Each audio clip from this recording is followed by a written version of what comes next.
Hello guys, अस्सलाम वालेकुम। आप देख रहे हो फुली 5 वर्ल्ड यूट्यूब चैनल। मैं हूं फरहान अली। तो गाइस, आज हम बात करेंगे हायर के डीसी इन्वर्टर एसी में जो एरर कोड F12 हमारे इनडोर की डिस्प्ले स्क्रीन पर शो होता है।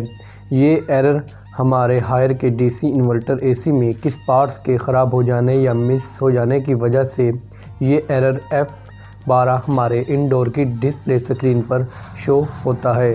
तो गाइस, वीडियो को शुरू करने से पहले मेरी तमाम फ्रेंड्स से दरख्वास्त है कि अगर आप मेरे चैनल पर न्यू हो तो मेरे चैनल को सब्सक्राइब करें, लाइक करें और शेयर करें, और फ्रेंड्स साथ में बेल आइकन की घंटी को भी प्रेस कर दें ताकि मेरी हर न्यू आने वाली वीडियो का नोटिफिकेशन आप तक आसानी से पहुंच सके। तो गाइस, वीडियो को आगे बढ़ाते हैं बिना टाइम वेस्ट किए।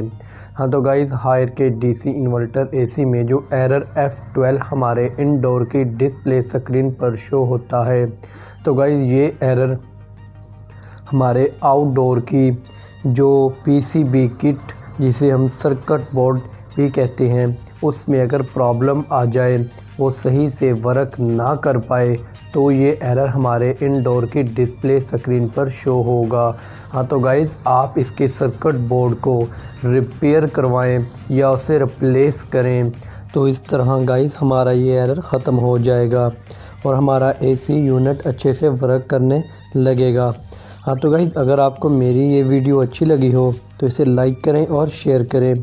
मिलते हैं एक नेक्स्ट वीडियो में। खुदा हाफिज़।